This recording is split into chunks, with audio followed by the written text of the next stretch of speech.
basi babo vipi dukomerezaho twari turi tureba episode ya 4 nanone ni kuri BTN TV hamwe na Rocky Kimomo number 1 nyuma ya Mr Kagame akubwira ati comeka bwombi iki niki hari kwaka bimeze bite ngo nakaririmbo kisa na mitima we kabagere mwese wibutsa izi filmu zisanga kugasoma ni films.com Go.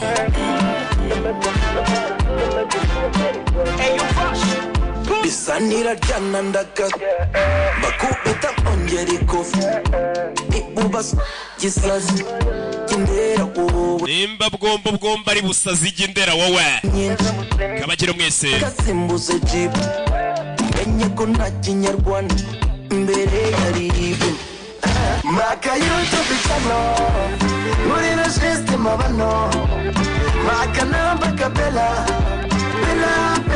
Bella, yeah. Nagahinja Bella, no muteja Bella, nijitunga Bella, nagahinja Bella.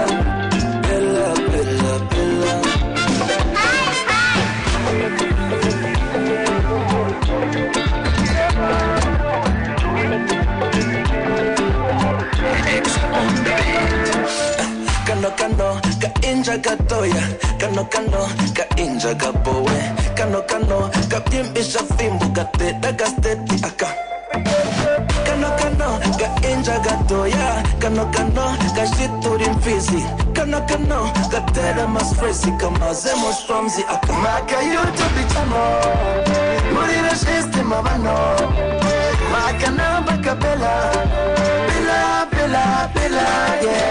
Nagahinja Bella, no muteja Bella, nijitunga Bella, nagahinja Bella.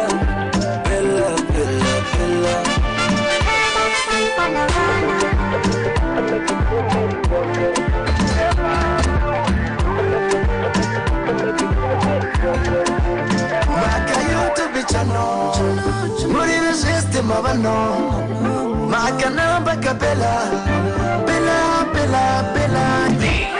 Hey you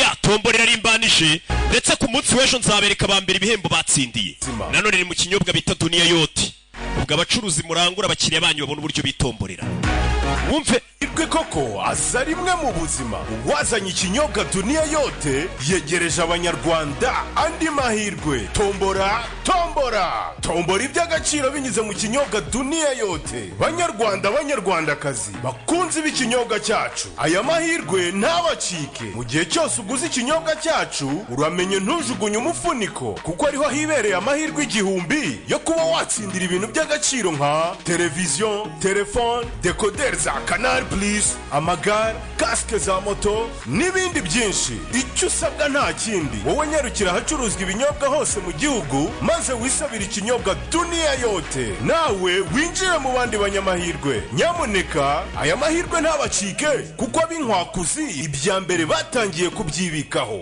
Dunia Yote genda wazi igihe koko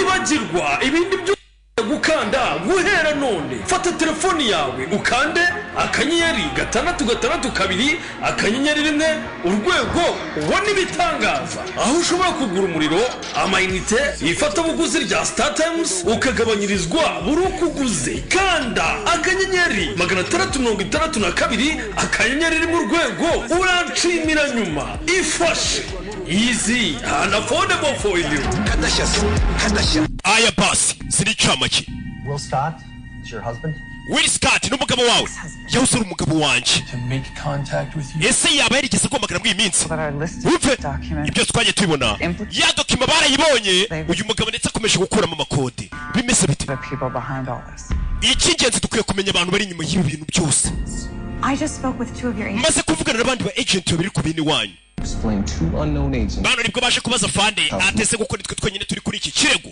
kuko hari abandi bagiye kubaza niwe muntu wari ukuriye division yabaza umugabo babuze fayirose kwa muganga n'ubu ubwo bajyaga kuzibaza n'amasasu yafuze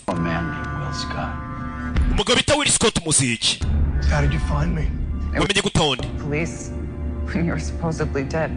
nagusanze ahantu wagombaga kuba warapfiriye akana kavuze ati ngiye kwishura inyamara nabonye umuntu umeze nka papa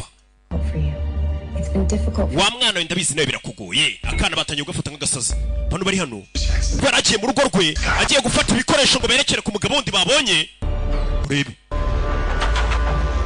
arabinjiye hano twari turi hey abakugera hano ya kode bongeye kuyibona FBI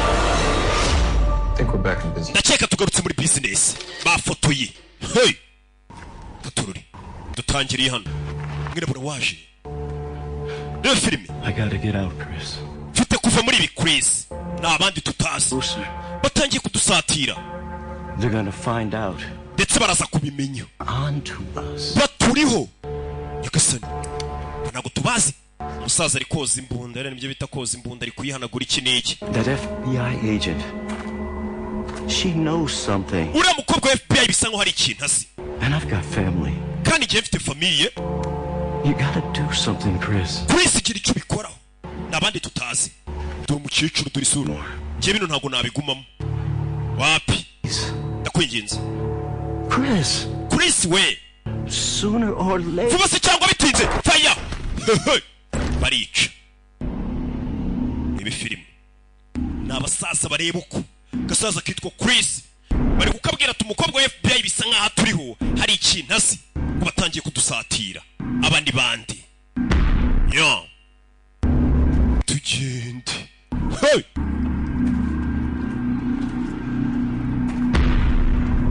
gasaza gerano rebe karahatwika bimeze bite nuko tugatangiye iyi ni episode ya 4 nanone ni buri munsi saa 9 kuri BTN TV ndetse no kuri website bita agasobanuye films.com do filime zose ziri gusohokera kandi ziba zifite karite nziza zisa neza kandi karite ntoya ku buryo ureberaho rwose nta kibazo cya internet wapi ku mafaranga make yawe bimeze bite nuko tugatangiye bakize Cypher acari Rocky mwibutsa ukeneye kwamamaza filime kuri izi filime zacu n'ahandi hose zica kuri 0785638331 Jacqueline Hells akarimo uriya mukobwa ni icyamamare shawo Lauren Gravity John J Jordan no karimo cyane nakubwengeze ni za filime bundi z'abanyabwenge abantu bashaka kureba ibintu by'ubwenge bya bintu bifatika bisobanutse hakubitiraho no Rocky filime z'ubwenge nk'izi zashobeye injiji filime yahuye na Rocky agaho kaba kahuye n'umunyutsi igiheri kiba cyahuye n'umushimyi bimeze bite agaho kahuye n'umunyutsi abamenye amafaranga ni Steve na Kelly bose nabashima amafaranga bari benshi koko bakavuga ati filime ntago yarebwa neza umuhitinza atagafashemo bakise Cypher katururi rebe akurino kuri FBI bafotoye Fandi yarabibonye ikanga muzakode mungiye kuzibona mayigi bari barasibuze tubabizanye hano kuri FBI umusore bino bazanye bikeragereje no kubanza kumenya amazina amwe namwe nari mbizi ko ari ikintu ariko tuhishe Cypher from the warehouse yes somehow iyi ni ya Cypher twakuye muri ya warehouse gute Will Scott yagumanye kopi twabonye n'ibyo yanditse first couple lines. bisa nkaho hari 200 yamaze gukuramo amakode That each line is comprised of a name, ndetse iyo mirongo yagaragazaga amazina n'amatariki y'abantu it being the victim or targets. asa nkaho ari abantu bazahemukirwa n'amatariki bazapfira. ubwo ni hit list. Strange is that after running the 3 victims' names in our database, they abo batatu bapfuye bari kuri list twamaze kubona cause bigaragara ko bapfuye bishwe n'urupfu rutunguranye, determined death day. ariko iyi list iragaragaza ko amatariki bagomba kuzapfira yarazwi. Get a hold of our forensic team. mugende murebe ikipe ya forensic Run a fresh round of autopsies and mubabwire bakore autopsy kuri abo bantu bapfuye, see if you guys can't dig up turebe any n'icyo twamenya between the three. ndetse n'isano iri hagati y'abo batatu bari kuri liste bamaze gupfa bahuriye kuki. bagiye kubajyana Kacyiru kuri Rwanda Forensic Laboratory. ubwo ni Forensic Laboratory yacu nayo ikomeye cyane, bareba abo bantu bapfuye bahuriye kuki. ibintu biravuga ngo bishwe n'urupfu rutunguranye bazize urw'ikirago. Second floor. bano bibuke bari baje kuri umugabo ngo ufite cabinet d'avocat, izina rye We should. nako ntago ari umugabo, ni Scarlett Whitkins. ba Scarlett usanga ari izina ry'abakobwa nyine. Bring the lines down. Here. ntago wapfa kujya mu isenga ye ntari gutyo. uretse And not the hard way. ni irindi zina babonye kuri ya liste, wibuke bagomba guca iwabo bagahita bajya kureba uwo muntu gafite cabinet d'avocat. barahageze singuye bareba telefone, areba akana ke muri telefone. uyu ni Claire, ni umukobwa bari kumwe. She looks like you. umukobwa murasa, Your daughter. umukobwa wawe I miss her. ndamukumbuye. ababyeyi buriya dukumbura abana bacu. What happened between you and your wife? byagenze bitewe hagati yawe n'umugore wawe, mwapfuye iki? That's personal. ni ibyacu bwite ntibikureba, naho muhera mwabagore mwe. ibyo napfuye n'umugore wanjye birakureba. twarabamenye manenge. Still love him? uracyamukunda se hakurino? kumbe dore umugore wa Will Scott ari hano muri supporting group, baraza hano bakaganira. Know if I loved him or hated him. sinzi nimba naramukunze cyangwa atarankunze, Both. ahari byombi. I've just been feeling kind of lost. numvaga ameze nk'uwabuze, nk'uwayobye. And he was. I just. gusa yari umuntu mwiza. aravuga wa mugabo we Will Scott, uyu ni wa mugore bari baratandukanye mama w'umwana. yaje hano ahantu muze mukaganira mukabwirana ibibazo mukarushaho kugenda mufashanya. Touch with his family? ese uracyavugana na famiye y'umugabo wawe upfuye? No. oya. Will had a falling out with them years ago. They've never met Anna.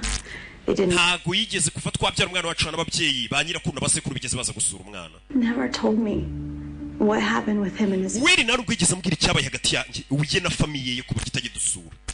Because I'm sure it was his fault. Not gusa icyabaye cyose ni amakosa ye. always just so headstrong and igihe cyose wiri yagira afunze umutwe, he just did whatever he pleased. yakoraga kandi icyo ashaka gusa, Reckless like nta that. kintu yitayeho. aravuga Will Scott azi ko yapfuye, kumva umugabo ni muzima, ni umugore we.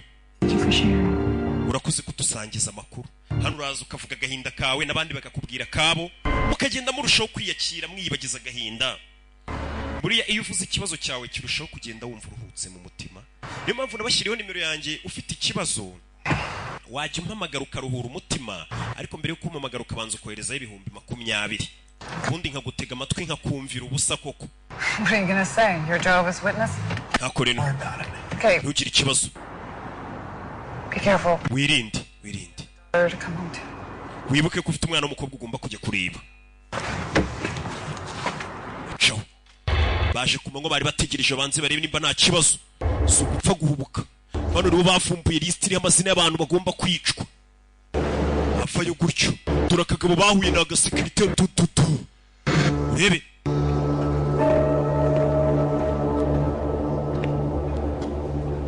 katorore zone, komeza imbere bucece.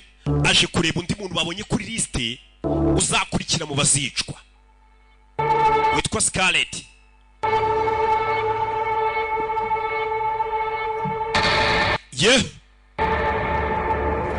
igihugu cyose kizi ko umugabo yapfuye. kirano kura y'imbunda, uza ari umusirikare. rebe we kureba hano yagasani, kimwe n'ibyabaye ubushize. yasanze umuntu ari gusamba. sike hano ari gusamba. Scarlett ubushize byamubayeho, uraza kumera sawa, ndi hano kugufasha. mva Look at me. I need you to concentrate. ndeba urebe ushize nabwo yagiye gutabara umuntu bamushomba igishinge nibwo bamujyanaga rusororo urebe okay I'm going to take you to the hospital. Ngiye kujyana kwa muganga. You need to concentrate on breathing. Wowe komeza utekereze cyane cyane wibande ku kintu bita guhumeka. Wowe komeza uhumeke. Wikonsantre mu guhumeka. Aterura umugore. Yari hano. Ngiye kubona uyu ni wasigaye ategereje ni Claire. Kingura umuryango. Umugore bamwihutane kwa muganga. Gusani. Kutururi. Look at me. Ndeba no kugerageza kugenda umugore bamukangura bamuganiriza barebe. Kuturure. Aramwihutana. Ujyane kwa muganga. Nyo. Baby. Mugora ameze nabi. Nyo. Yeah. Bamushyize mu modoka bamwirukankane. Bamujyane kwa muganga. Uyu nawe yarari kuri liste bagombaga gupfa. Esa iriya liste ni bantu kibariho bakwiye gupfa. Bakoze iki? Ninde uri gushaka kubica? Amazina kiriho ni menshi muri ziriya code. Gusa amazina gusa hariho n'amatariki mu bantu babazapfira. Kandi ngo bose iyo bapfuye kubigaragara ko bishwe n'urupfu rutunguranye. Kumva umuntu ngo yapfuye. Ajano. Umwimurira ku gatanda. Abaganga bari bafite ukuntu basanasa n'iki. Minsi kicuma jambo arajya ambwira ngo ngo ziyo narwaye umutezi. Ati se umutezi ni ibiki none uko ntabyo mbaza. Ko mikoroje nawe ambwira ngo ngo niko karwara nkunda kujya kwa muganga kwivuza. Sinzi. Aje arambwira ngo ni indwara ngo yandura ngo iyo nkwe amazi mabi. Atoke. Nise ko ntabyo mba nzi. Mukore batangiye kumushitura. Yararima. Iyo buriya bigezeho abaganga batagira kugushitura nk'abashitura ikimodoka cya Manuel, menya ko ubuzima butameze neza. Barashituye biranga. Api mituweli iravuza ntago izura. Iryo jambo ryonyine muganga yavuze. Vuze ngo umugore ntibimeze neza. Yaje kureba. We yazanye kwa muganga bangukanye cisheni. Arapfuye. Hey.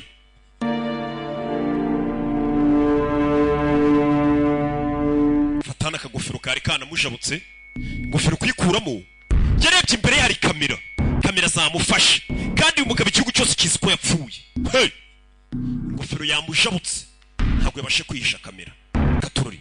Ita cisheni. Muri iryo joro.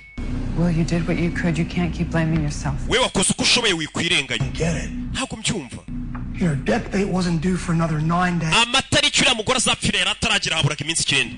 You gave that woman hope. Basi uriya mugore wamuhaye ibyiringiro mbere yuko apfa. Hope doesn't save lives. Ibyiringiro ntabwo bitabara ubuzima. Fiturujwe. Fiturujwe. Asuka ku kinyobwa cya Ingufu Gin Limited bita Hometown. In hospitals saves lives. Iyo umuntu mugereje igiye kwa muganga nibyo bitabara ubuzima bwe. While we were there. Numva ko twahageze. Ni wenyine uri kudufasha. Now. None ubu. Tomorrow you'll crack another name and ejo uzabona irindi zina tutagire bushye. Uriya muntu yari inzira karengane. Who said they're innocent? Ubisi gute sikari inzira karengane? Wabona n'abari abagizi ba nabi bari kwicwa. Mugizi wana bari kajyanwa mu butabera ni abyumva akanywa kuri Hometown. All you could tonight, that is all anyone can ask of you. We wakuze icyo ushoboye. You just need to stay focused. Kandi wirangara. Ibuka icyo turi kugerageza gukora. Ni iki? Crack the code. No gukuramo code muri biriya bipapuro? At what price? Ku kihe giciro se? Lost my job. Nabuze akazi kanjye. Lost my life. Mbura ubuzima bwanjye. I can't even see my daughter. Ubu n'umukobwa wanjye ntabwo nemerewe kumubona. I have nobody. Ubu nta muntu mfite. Yeah.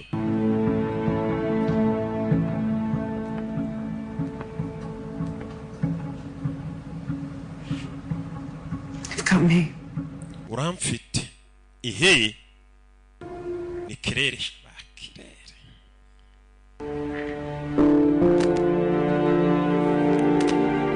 nya ni umugore bamaze iminsi bahuye nawe ndebere toka satani rikamite mbikuraho kamyihutisha tuvuye aratwigarukire kuri FBI ibisubizo byaje bivuye muri Rwanda Forensic Laboratory abapfuye mu maraso ye basanzemo icyitwa Liquid X. Liquid X ni iki? Increases the blood flow which more than triples the heart rate to fatal levels provoking a heart attack. Ati iyo Liquid X ni ibintu batera mu maraso yawe, iyo bigeze mu maraso yawe byihutisha umuvuduko w'amaraso yawe cyane ku buryo bihita bitera umutima umuntu. Niyo mpamvu hari abantu bari gutera abantu bishinge birimo iyo Liquid X abantu bakicwa n'umutima twe tukagira ngo bishwe n'umutima. Depends on the quantity, but bitwara igihe kingana icyo baguteye icyo gishinge ngo biterwa n'ubwinshi bw'ibintu baguteye. Let's alert all the hospitals. Okay, I don't care if somebody comes in with a little bit of heartache. We know about it. Okay, guys, let's go. Katorori bari kwicwa na Liquid X ni igishinge bari kuza bakabajomba ngo cyihutisha amaraso umuntu akahita apfa. Bano bari hano mugabo yaje hano. Where are you going? Ugiye? I'll be back later. Ndaza kugaruka nyuma. I really don't think it's a good idea. Ntabwo nkeka ko ari igitekerezo cyiza gukomeza wikatisa katisa. You're not gonna stop me. Ntabwo wamagarika ariko. I know. Ndabizi. Be careful. Wirinde basi. Here. Uyu mukobwa no bahuye. Koresha imodoka yanjye. Urakoze. See you later. Tuze gusubira. Yamutije n'imodoka ubundi ngo abakire batizanye imodoka abakene bakagurizanya imibyizi ngejo uzaza umingire sha nanjye butaha nzaguhingira. Abakire bo batizanye imodoka. The hospital reported about a woman by the name of Scarlett Watkins. Hari umugore apfire kwa muganga witwa Scarlett Watkins. Same malfunction as the others. Able to lose a heart attack. Ndetse nawe ngo yishwe n'umutima. She was barely alive when they brought her in. Bamuzanye asa nk'akiri muzima kwa muganga. Point.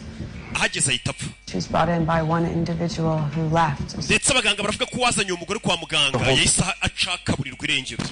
Kamera se amasho zafashe. Amasho yafashwe na kamera dore ngaya. Nyagasani. Z'umuntu wazanye kwa muganga wa mugore uri filime.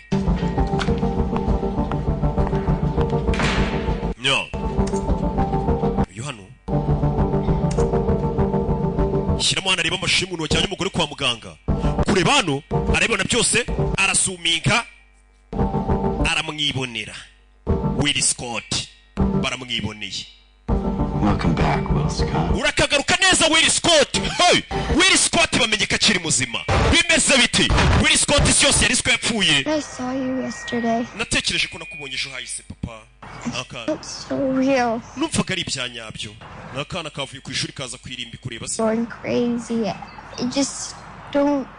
Nimba nkintu gusara ntago mbizi. Akana. I was gonna come live with you. Nifuza kuzaza tukana abana papa. Akana. You were supposed to go to the movies together. Twagombaga kujyana kureba filime wa munsi ya Rocky. And none of this would have happened. Iyo tujyana kureba ya filime ya Rocky byose ntibyari kuba. Oh. Iyo uza kuzuriya munsi. Wibuke bari bafitanye gahunda yo kujya kureba filime yanasobanuye. Papa FBI nibwo yamuhamagaye. Umwana akavuga ati utaza kwitabo bantu tukirebera filime ya Rocky. Umwana hari papa ari kumwumva. Kuki utaje papa? Papa ari kumva umwana we. Kana kamukundaga. Kakwebye ishuri kajya Rusororo. Ahantu bashyinguye se. Kuki wabikoze papa? Promise you never leave me alone. Wansezeranije kutazigera unsiga nakana. I love you, Daddy. Ndagukunda papa. I love you. Ndagukunda. Umwana ari muri ibyo hakuri no waruhari. Why? Kubera iki? Hey. We, waruzingo. You okay? Bise neza wacyana we. Ni umugabo wikorera hano. What's a young girl like you doing alone in the cemetery? Umwana nkawe yarakora iki mwirimbi wenyine? Where's your parents? Ababyeyi bawe bari he? She's with me. Uyu mwana ari kumwe nanjye. Papa, yahisemo kwiyereka umwana we. Yabonye akomeje kwiyobariza umwana, ahitamo kuza kumwiyereka. Akana kongeye kubona muzehe ari muzima. Uyu ari hano. How do we miss this? Gute bino tutabimenye? This guy's been under our nose the entire time. Uyu musore igihe cyose yari aturi hafi baravuga Will Scott. How the hell is Will Scott still alive? Gute Will Scott akiri muzima? I spoke to his ex-wife. She claims he was buried 6 feet under. Navuganye n'uwahoze ari umugore atubwira ko bamushyinguye. Obituary in the paper. Okay, guys, Will Scott just blew his cover trying to save this woman, and Will Scott yabyangije ubwo kugerageza gutabara umugore. Okay, at least now we know he was responsible for Kurt's death.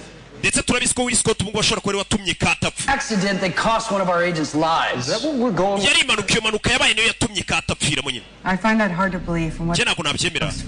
Kuko nzi ko bari inshuti. That is what we are going with. Cyo nicyo kibazo rero dufite. And Reese, the sooner you stop trusting people, nurekera kwizera abantu, you will live. Nibwo uzarama. Where are we at with this Scarlett Watkins? None Scarlett Watkins ibyo bimeze biti. 33. Afite imyaka 33. Nta muntu yajyaga yiteza. Recently closed all of her bank accounts and opened one. Minsi ishize nibwo yafunze konti za banki zose. And hanyuma I'm still digging. That's all the information I have. Ibyo ndacyari komeza nyine ubimenye. Know where Will Scott went when he ducked out of this hospital. Ndashaka kumenya impamvu Will Scott bamujyanye kwa muganga huye.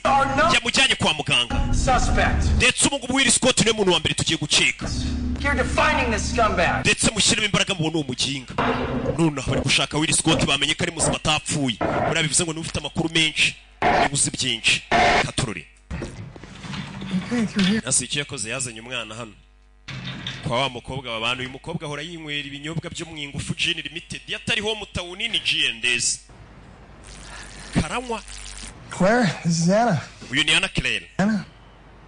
It's my friend Claire. Ora ni inshuti yanjye Claire. Hi, it's nice to meet you. Biti byiza guhura nawe wakano. Listen, if Will Scott is indeed alive, Nimba Scott akiri muzima. his ex-wife a few more questions. Dufite kongera kujya kubaza uwo ari umugore w'ibibazo biki. We've already asked her. Umugore wari kutwara mu bashishije. Any more information we can get out of her? Sinzi ko arandi makuru umugore twamukuramo. She hasn't seen him since his passing. Cyane ko umugore avuze ati kuva umugabo wanjye yapfa ntabwo nigeze nongera kumubona. Okay, according to his file, what they've been separated for 4 months. Wibuke ko bari bamaze amezi ane batandukanye. Uriya mugabo ashobora kuba ari n'umwicanyi.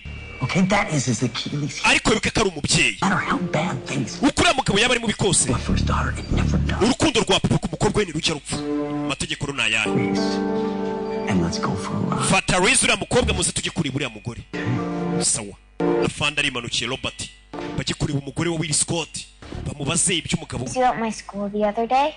Narakubonye cyagiye ku ishuri. Okay, but Nari nje kurakomeza neza. jump out in front of cars like that ever. Ntuzongere kandi gusimbukira imbere y'imodoka kure wa mwana we. Good. Yego papa. Now look, this whole story of me disappearing, Iyi nkuru yanjye yo kuba naraburiwe irengero. it's like a Twilight Zone episode, you know what I mean? Bimeze nka episode ya Twilight Zone. Everything to you. One day. Nzabigusobanurira umunsi umwe. Don't make promises you can't keep. Papa ntukajya unsezeranya ibintu utazasohoza. All right. I didn't have much of a choice. Nta yandi mahitamo mfite. Me. Kandi umbabarire. I can forgive you, Daddy. Cyane ndakubabariye papa. Akana ke. Kari karahangayitse. Da. Oyarareba. Ni umufiye Mary wibera hano. Is she your new girlfriend? Ese uriya ni sheri wawe mushyashya. Nyine. Are you Daddy's girlfriend now? Data uri sheri wa papara? We work together. Oya turakorana. That's too bad. Birababaje. Very cute. Ukuntu wari icyuki se sha. If you want to be his girlfriend, that's fine by me. Jewe ukundanye na papa ntacyo bintwaye. She's beautiful. Shahu ni mwiza papa. Uzabura ubwenge.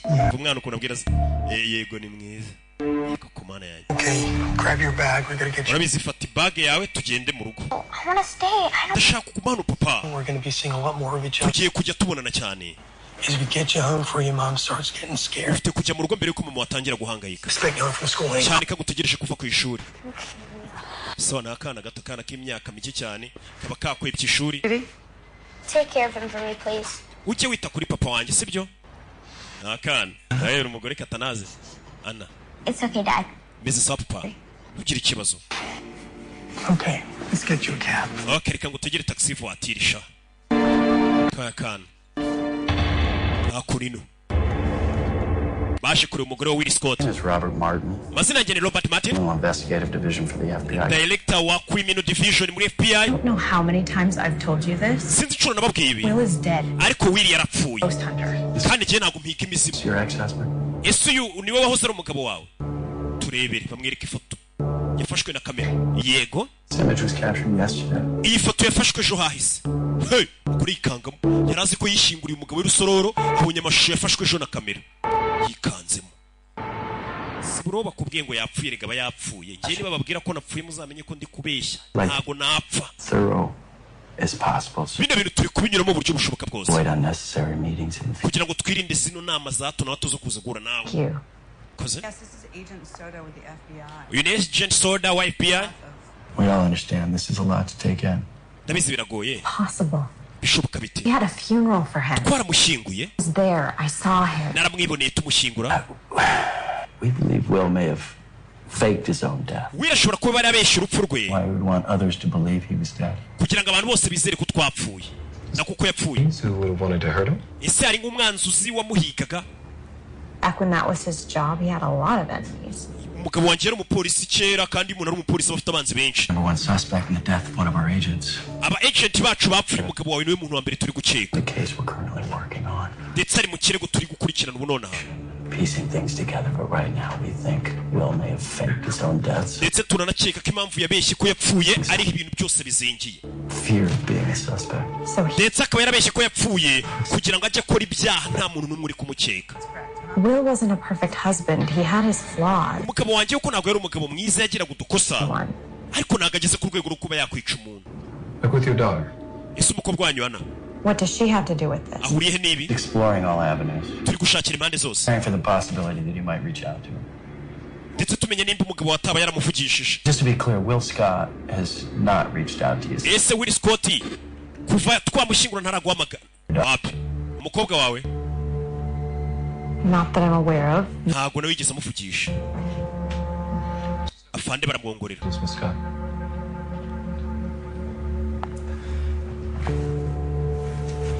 Miss Scott, what are the whereabouts of your daughter? ese umukobwa wawe ari hehe nona She should be on her way home from school. yakaba yari mu nzira ava ku ishuri Who's her ride home? ninde umutwara ava ku ishuri She'll ride the school bus. iyo ntahari azanwa na bisi y'ishuri Did school today. umukobwa we ntabwo yigeze yiga uyu munsi Call in. batarajya ku mwana avayo bite mama nyagasani bari kuvuga ngo umwana uyu munsi ntabwo yize bahamagaye ku ishuri aho yiga mu binyoni Cancel. kana karahageze urebe For the 8th time, I haven't seen my dad. mbasubiremo ku nshuro ya munani papa ntabwo ndamubonaho karahakanye karatsinze He died. We spent the weekend. mbere yuko papa apfa twamaranaga wikendi We were supposed to go to the movies together. uwo munsi twagombaga kujyana kureba filime ya Rocky Then he had to go in for his job, nibwo bamuhamagaye ngo agiye kureba akazi and he never came back. ntabwo yigeze agaruka kana karabeshya shaho kariseri abana ni abakera Okay. tubwize ukuri When was the last time you saw Daddy? ni ryari uheruka kubona papa wawe wa mwana we I don't know, like a sinzi week ago. hashize nk'icyumweru nyine mbere yuko apfa I also saw him last night ariko nijoro ryahise namubonye And? hanyuma in a dream I had. mu ndoto narose namubonye mva kubeshya polisi Your principal told me you never went to school today. diregiteri w'ikigo wigaho yatubwiye ko utize uyu munsi Yeah. wari urihe I was at the cemetery. narindi rusororo I wanted to see him. I miss him so much. nagombaga kujya kureba papa nari mukumbuye cyane Hannah. ana Dad. papa wawe rero birahagije ikirahuri kirahuri For now. ibyo birahagije nonaha bagiye kubwira umwana ngo so ni muzima kandi bataramubona wabona ari n'umuntu basa kamera yafashe Scott, if you hear anything regarding your ex-husband or need to reach out for other reasons, here's my card. ugize ikindi umenya waduhamagara nimero yanjye niyi musigira ikarita mwe murahura n'umuntu ntimunamuzi ngo ufata telefone ngo wandikemo nimero zanjye nimero zawe urabizi ko tuzishaka jya usiga business card karita iriho nimero zawe tuvuge tuti wa muntu koko byaje gucamo ngo roke ngo azikure telefone se wandike nimero zanjye ndazikeneye koko njye sevinga nimero y'umuntu wanyoherereje udufaranga kuri mobile money I think that girl was telling us the truth back then. urakeka kari akana kavugisha ukuri It's hard to tell when it comes to kids. iyo bigeze ku bana biragorana kumenya nimba umwana abeshya cyavugisha ukuri Yeah. Me neither.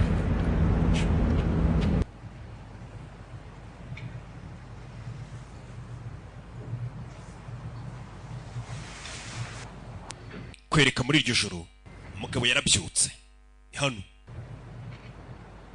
aracyafite liste kandi agomba kumenya bimeze bite. Vayo urebe masaha y'ijoro zakunino kurikire filime. Umugabo yaje hano byamucanze, afite liste, afite akazi kenshi kumenya abantu bariho amazina yabo n'igihe bazapfira. Ese ninde ubiri inyuma? Abo bantu bakoze iki ubundi kugira ngo bajye kuri iyo liste bagomba kwicirwaho? Abanza kuza kuri no asuka kuri hometown gace gace. Iriya ni nguvu we nakasutse nguvu siko ntari ndebye neza, yasutse kuri nguvu. Nya uyu na wari hano. Umugabo yabyutse kare, nta mwanya wo kuryama. Bimeze bite? Nya umugabo sano ku mashini kora akazi ke. Komeza rebe nta kuryama, hari liste y'abantu bagomba gupfa, ugomba kureba ko watabara cyangwa ukamenye bimeze bite. Umugore afayo,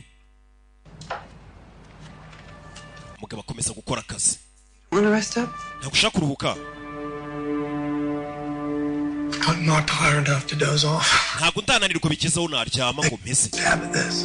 Mfite kongera nkareba. Kora uko ushaka tu. Ngiye kuba ndyamye. Umugabo nakubwenge ari gukuramo ko udakoresha intoki ebyiri, yandikisha amaboko abiri icyarimwe mu gicuku. Yaje hano yo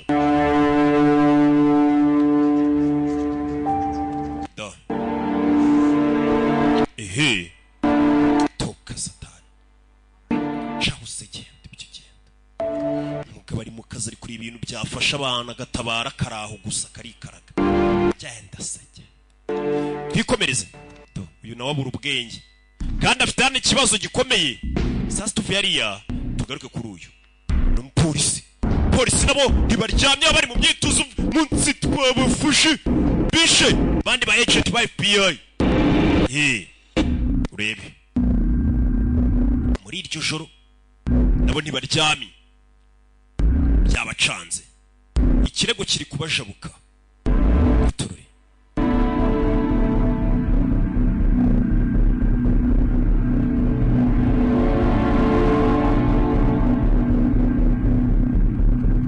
Jano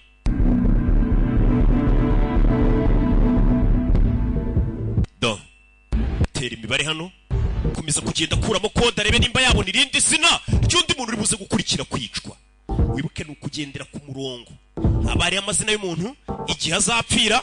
Umugabo akomeza kugerageza kureba ko yakuramo izina ry'undi muntu bazakurikizaho bicari, nako asoma kuri ngufu. Nakubwiye ngo uruganda rwa Ingufu Gin Limited rukomeje gutwika. Komeza terateranya amatariki n'ibintu by'imibare, ariko akatako nagira n'iki n'iki, akanda kana kari ukagira ngo ari ku ndege. Katururi hey avuyemo izina, atangira kugenda yandika inyuguti yikangamo.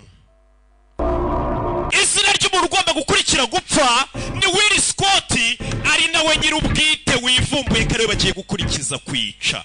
Nyagasani wari uri kureba liste ngo arebe undi muntu bazakurikizaho bice mutabare, asanze ari ukwiye kwitabara, nawe ari kuri liste bagomba kwicwa kandi amazeho igihe. Iyi liste yari isanzwe isaba abantu barazira iki. Uyu mugabo yisanze kuri liste bagomba kwicwa biramucanga. Bibaze nawe umenye ko ari liste iraho y'abantu bashaka kuzakwica.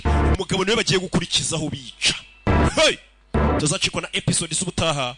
Banyita Rocky. Ciao ciao.